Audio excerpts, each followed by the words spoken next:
Well, you know, everything has its cost, right? So there's the cost of making changes in your life and in dealing with confronting yourself and your world and making shifts that produce outcomes.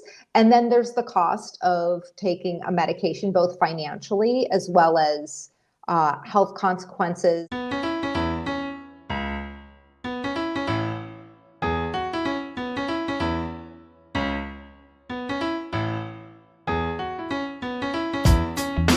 83% of Americans identify as not very happy, which can hold you back and negatively affect your relationships and your business. On this podcast, we discuss the proven steps to happiness so you can restore balance and rekindle your joy.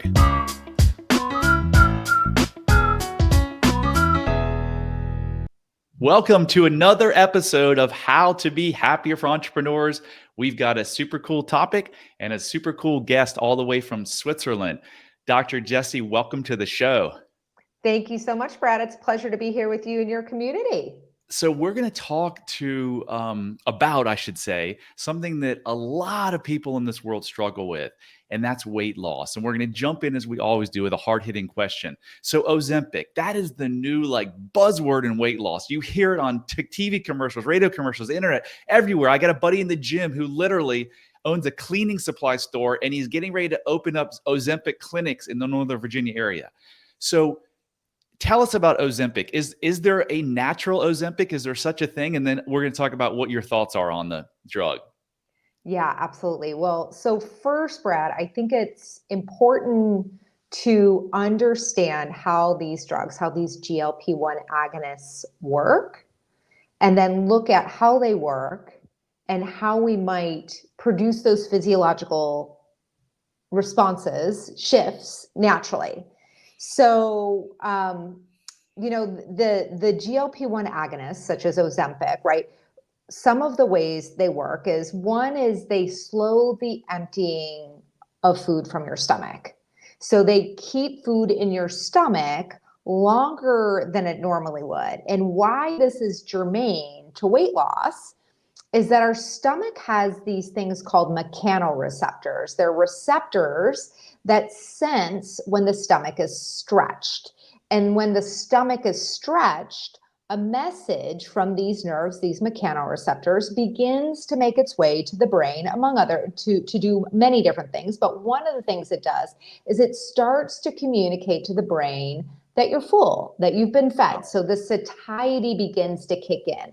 So if food stays in the stomach for longer, the stomach remains stretched for longer, and that volume of that satiety message gets bumped up a notch. So that's number one.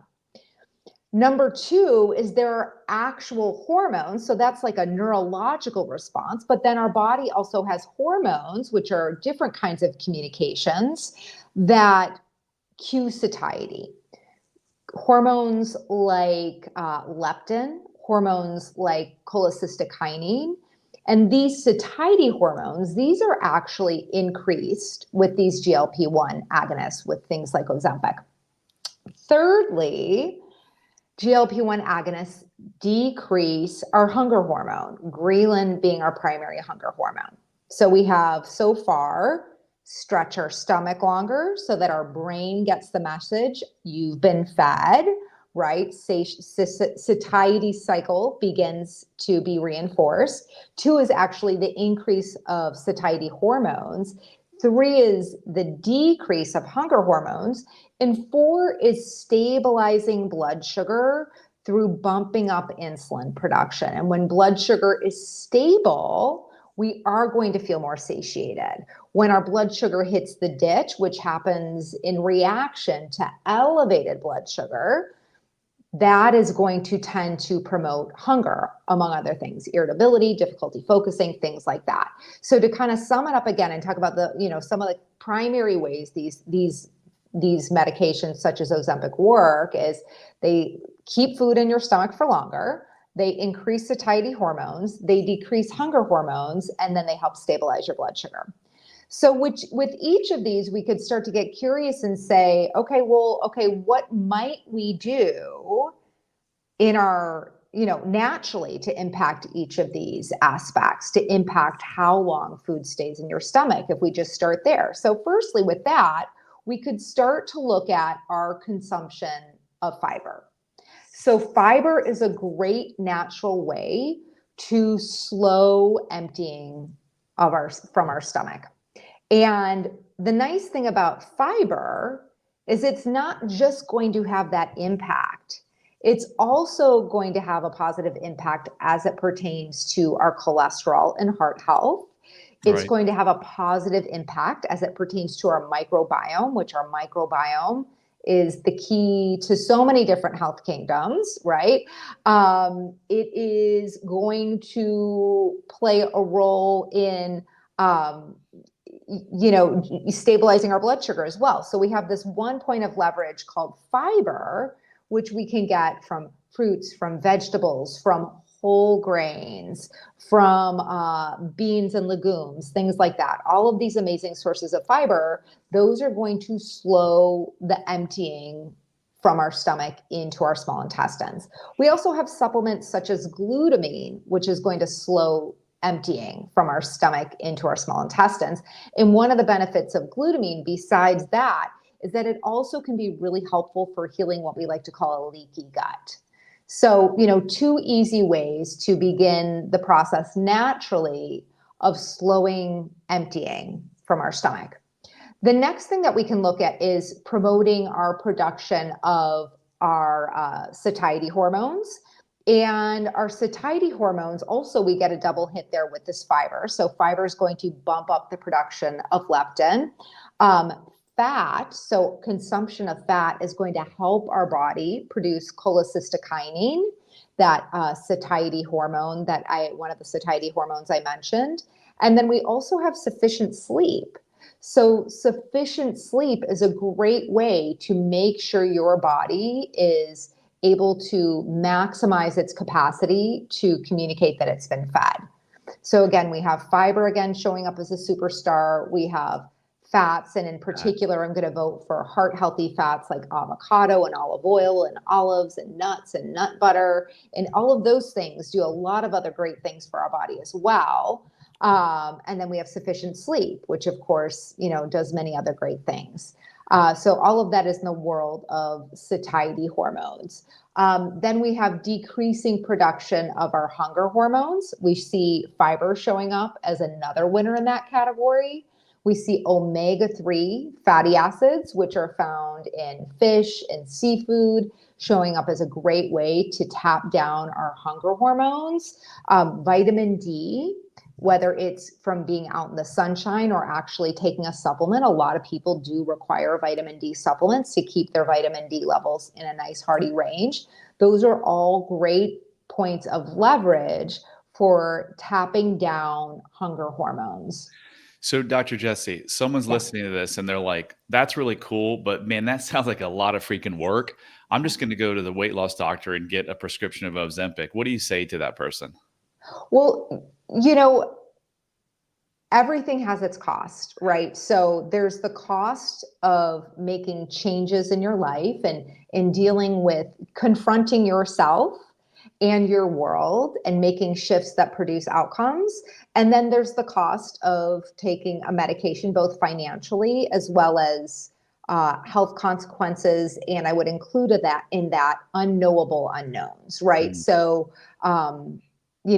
it's quite easy for people to right now just be focused on the weight loss. And, certainly these do have benefits. And in particular, people with advanced diabetes, lots of great benefits as it pertains to that. But, if you can work proactively, you can prevent that. And also, again, I would just shout out again, the unknowable unknowns, right? We're going to find out in 10, 20 years what the impact is of long-term use of these drugs, because these drugs produce outcomes when you're on them.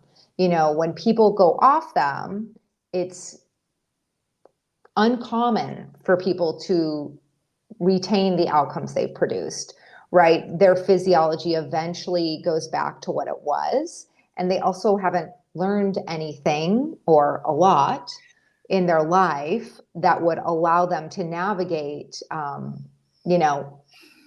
nutrition in a different way, I should say, the world in a different way. That is so interesting you say that, because I've had I started this whole journey. I've had a major life transformation 3 years ago, and man, I've done so much on the health side that we'll talk about a little bit. But I often tell people, someone will be like, "Hey, this person just lost a lot of weight," and I'll always congratulate them. I'll say, "That's awesome. How did you do it?" But the more important question is, did you figure out what caused you to put the weight on in the first place? Because if you didn't, just like you said, it's gonna come back. So I got a lot of questions I want to dive into about what you just said, but I want to take a step forward, and then we're going to go back. And I'm going to take a step forward and say, what do you currently do, Dr. Jessie, and why do you do it? What, in professionally or Yeah, personally? yeah, yeah. Like, Yeah, so why are we professionally, talking here? yeah, professionally, I practice data-driven, heart-centered, outcome-oriented natural medicine, also known as functional medicine. So data-driven, heart-centered, outcome-oriented natural medicine. And each of those words is really important to me, right? I do not throw darts when I work with people. I get information. Data means a lot of different things. And we could even expand it beyond data and really just call it information. So information includes where someone is in their health journey, where they've been, their family health history, where they're committed to being, their must-have health outcomes, as well as their must-have life experience, right? And really diving in to be clear on the missing puzzle pieces, which are labs. So we get a lot of lab work to understand where are physiological barriers, as well as physiological points of leverage to move the body from where you are through healing and ultimately manifesting the level of health and vitality that matters most to you. So that's what I do.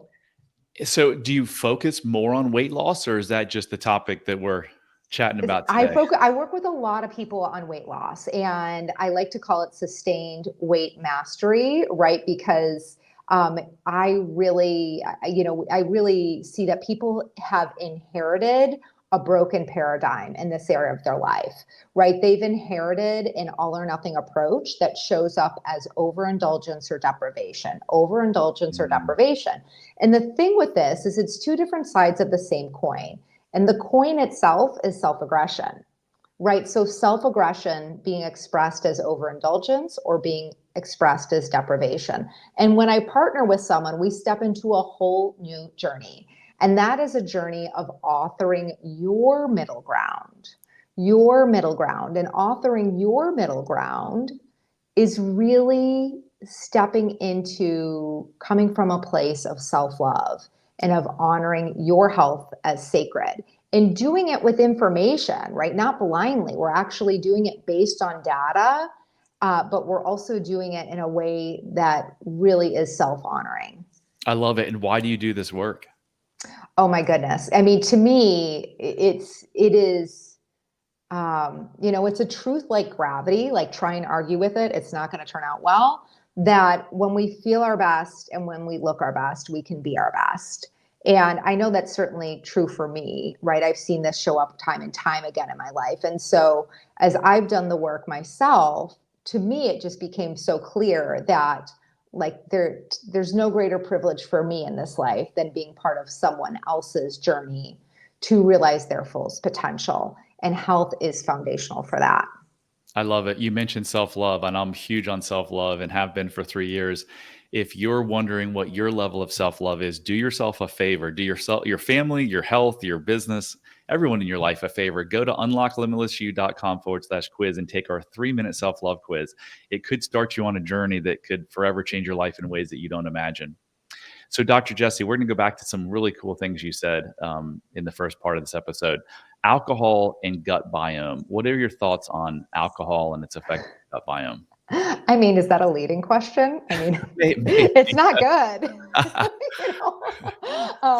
So yeah, no, alcohol does a number on our microbiome, and it's so interesting when I work with people, right? Because there is this aspect of if we're going to journey from self-love, we typically don't go from A to Z overnight, right? It is a shift one foot in front of the other. Or like I really like to think about it like crossing the monkey bars of change, right? So one monkey bar and then the next. And so when I work with people who, for a variety of reasons, whether their microbiome is all a mess and it's showing up in digestion, or it's showing up because they keep getting sick, or it's showing up in their skin, like acne, or in autoimmune reactions, right? Like there are a lot of different ways a microbiome that's all a mess can show up for for someone. But when alcohol is playing a role in it, it's part of it is going to be transforming one's relationship to alcohol, and that means a lot of different things, right? It's in different places. I'm from Chicago originally, and Chicago, alcohol is a big part of the social scene, right? So it really takes something for people to figure out how to be nourished socially and do it in a way that is self-honoring. And that's typically not an overnight shift. Yeah. So I started drinking when I was 10, and through this transformation, I stopped. I stopped for 890, like 3 days. My 50th birthday, I had a couple of drinks, and between 50 and 51, I just had occasional drink here and there. And I've recommitted to not drinking at all, because alcohol at any level, I was on antibiotics, if you can believe this, every day of my life for 11 years, because when I got off, I would break out. And Ah, my doctors kept telling me this has something to do with your Lyme disease. And I went to this seminar. I went to this brain camp thing, and she's like, "You got to stop weed, alcohol, antibiotics." And I'm like, "No, I can't. I'll break out." She goes, "No, you won't." So on that day, on that weekend, I decided to stop eating sugar and alcohol. Guess what? I stopped breaking out. I even had an antibiotic now, and I think I had an ear infection or something once in 3 years, but otherwise I stay away from them. So yeah, alcohol is not good at all. Omega-3s. I had no idea the importance of the omega-3 to omega-6 ratio until a friend of mine told me. And now every 6 months I get that ratio. And it was terrible when I first started. And now it's like amazing. So I take krill oil and another fish oil every day. So there are so many advantages to omega-3. I love it. yeah, absolutely. Vitamin D, like I get in the sun and I make sure my vitamin D levels. I love how you use the word weight mastery, weight loss mastery. You didn't say loss, I don't think, because Correct. if you lose something, what do? You try to find it. And the linguistics and language is so important. So Yeah. I studied under this lady, Marissa Peer, who has been doing this stuff for 40 years on the psychological stuff. And she does some weight loss, and she's like, let's call it shedding or other stuff, because you don't want to go find it. Right. Yeah. Right. Well said. No, it is very intentional that I call it weight mastery. Yeah, I love it. So we're going to talk a little bit about cravings.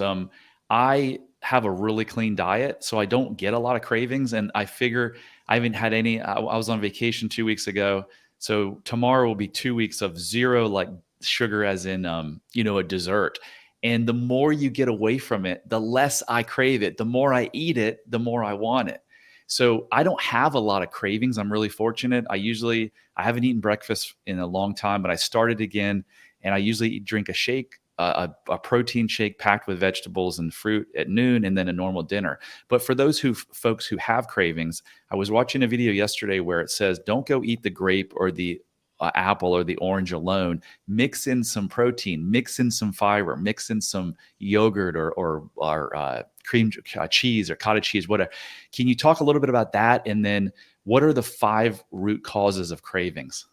Yeah, well, what you're asking, and I definitely will talk about it, is tied into the 5 root causes. So we'll just tie them together, Okay. because the reasoning behind that, what you were reading about don't eat the fruit alone, is fruit is a type of sugar, right? And any type of sugar, whether it's fruit or a cookie or pasta. Now, pasta, rice, potato, bread.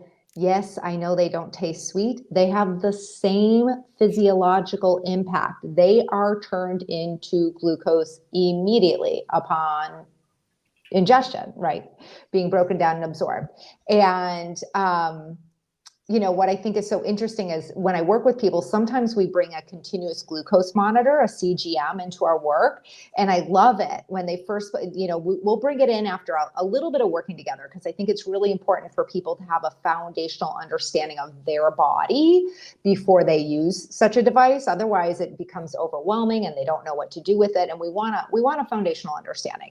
But, one of the things that I think is such a fabulous eye-opening experience for people is, there's this kind of disbelief, like, okay, you can tell me white rice is the same as putting 2 tablespoons of sugar in my coffee, but I don't really believe it in my bones, right? But when people wear a continuous glucose monitor, you can't, it doesn't lie, Yeah. right? You can actually see the impact. So back to the story. Whenever you eat a sugar, and in particular a sugar alone, your blood sugar is going to go up really quickly. Your body's going to produce a lot of insulin because your body does not like super high blood sugar. And that's going to cause your blood sugar to plummet. And now it's too low. And when your blood sugar is too low, you're going to have cravings. You might be irritable. You might have a difficult time focusing. So you've just gotten on this blood sugar roller coaster. So if you are having some kind, whether it's fruit or a piece of bread, starting with a protein, starting with a fat, I typically find those to have a more powerful impact on stabilizing blood sugar than, maybe if you did something like beans, which is fiber and protein combined, that would be useful also. But really leading into protein, fat first, and then carbs, that's going to help stabilize your blood sugar. And so, in the way of 5 different causes of cravings, we have blood sugar roller coaster as one of them. And that's blood sugar up, insulin up, blood sugar down, cravings up, right? So that's kind of what happens physiologically speaking.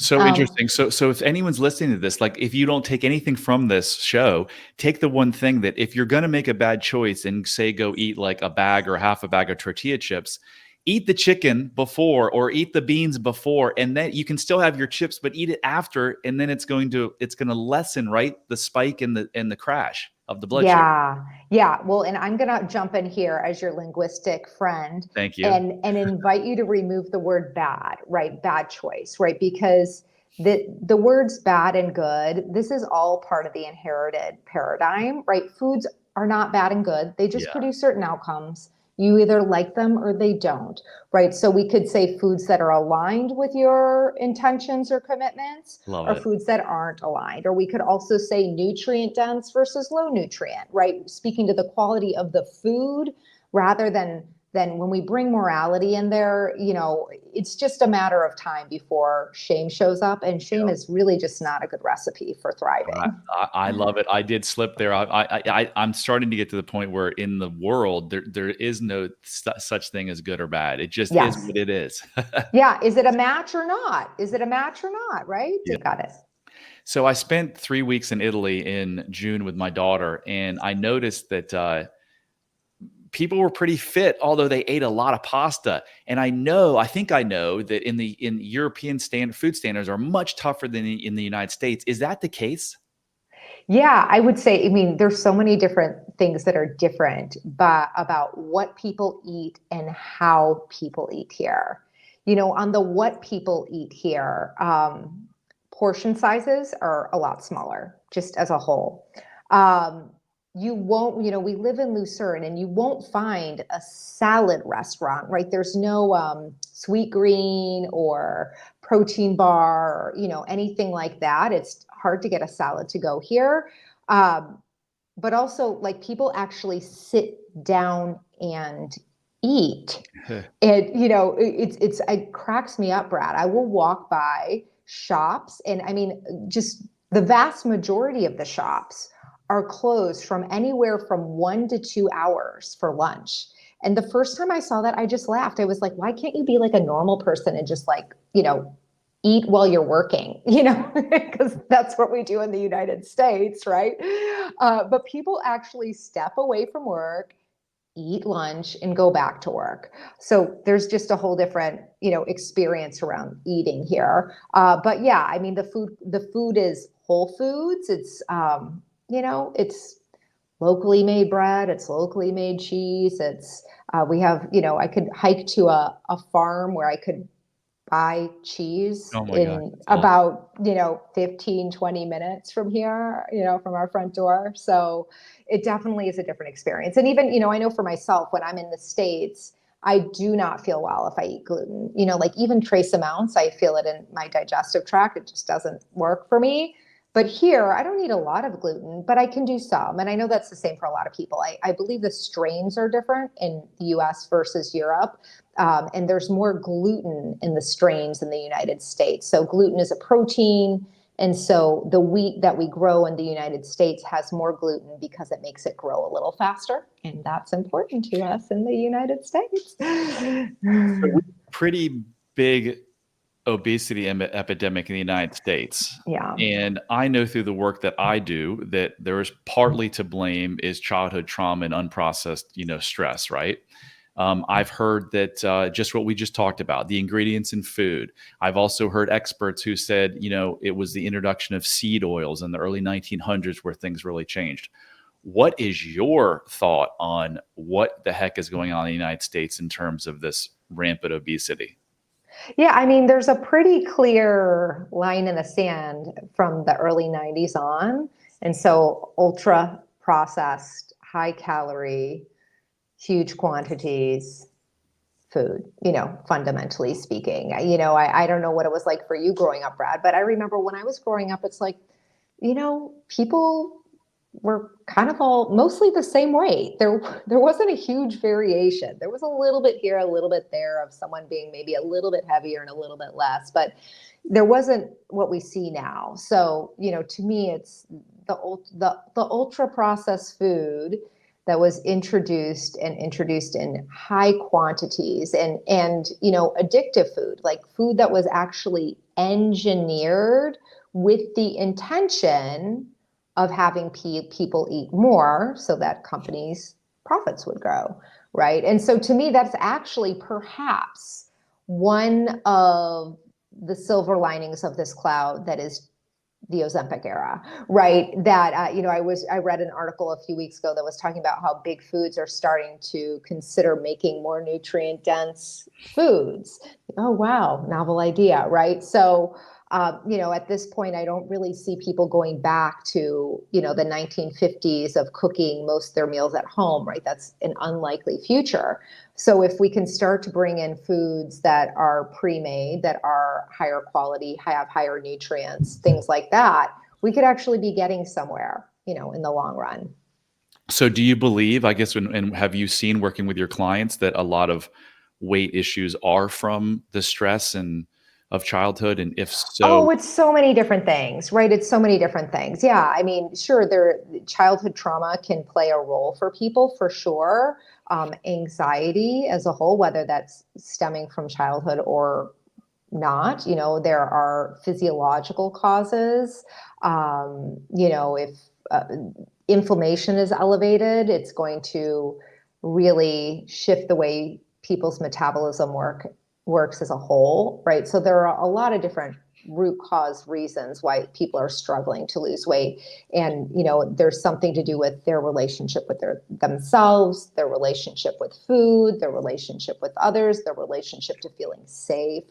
And then there's also just like things to learn, right? Just like if I were to get really, really serious about excelling at tennis, there would be a lot of things for me to learn to reach a level of mastery, that I envision, right? So same thing is true with how people are nourishing their bodies. And yeah, there are things to work through and working with being there for oneself. That to me is the work of a lifetime. yeah, I know self-care is a lot easier when you have self-love. Mhm. It just is. You mentioned dairy, that you could walk to a dairy farm, which is pretty cool. Are you familiar with the China study? I remember it from quite a few years ago, but I So, don't remember the details of it. It was, so they were eating more rice and they were staying thin or something like yeah, that. so Yeah. apparently it's the largest medical study ever undertaken over 30 years. And now I think I watched this or read this 20 years ago. Who knows how much of it's true? But the Right. conclusion was that they went around China and they went to the regions that were heavy meat eaters and heavy dairy, and they saw massive amounts of heart disease and cancer. And they went to the plant-based regions where there was no dairy and no red meat, and there was hardly any cancer and heart disease. So I'm just curious, do you think that red meat and dairy play a role in heart disease and cancer? I think they play a role, but I don't think complete abstention for most people is required or necessary, right? And that's knowable in numbers, right? We can test and look at if someone looks like they are moving down the track towards heart disease. And then there are certain markers, in particular inflammatory markers, that would be of concern around cancer, and then certainly some sex hormones, right? If it's going to be, if we're looking at estrogen sensitive. So we can look at those things. Fundamentally, our outcomes are connected to our actions. So we can say, are these actions a match for the outcomes that we are committed to or not? Right. So I definitely do see it playing a role. The people who are on the full-blown meat diet, I don't typically see that turning out well, and how their labs reflect a likely future of health or not, as it pertains to their heart in particular. But I don't typically see complete abstention of red meat. Dairy can be important to abstain from for different reasons. Whether it's around digestion or skin or an autoimmune condition, it can be important to abstain for different reasons for different people. But, when I work with people, I'm very customized in my approach, right? I do not take a one size fits all approach. I don't plug and play. We're looking for what is the right action for your body and the outcomes you're committed to. Awesome. This has been amazing. If people want to reach out to you, Dr. Jessie, what's the best way to reach you? Yeah, they can reach me at wellempowered.com. And if you are interested in exploring working together, please schedule a complimentary consultation, and be sure you let me know Brad sent you, because you will be gifted with 10% off if you decide working together is a good idea. Oh, thank you for doing that. So thank you, Dr. Jessie. That was absolutely amazing. I love the topic. I love what you're doing. Keep up the great work. Awesome. Thanks so much, Brad. Thanks for having me as a part of what you're doing. You're welcome. And so that concludes another episode of How to Be Happier for Entrepreneurs. As you know, I'm trying to help 1 million people change these limiting beliefs so that they can live the life that they deserve. So I can't do that alone. So if you like this content, please share it, rate it, review it. Anything you can do to help me spread the message would be greatly appreciated. And until next time, remember, love heals all. Hit subscribe if you don't want to miss out on more life-changing content. And if you're struggling, you don't have to. Go to bradchandler.com/contact. There, you can join the Facebook community of like-minded entrepreneurs, and you'll see a button to schedule your freedom and happiness call. See you on the next episode.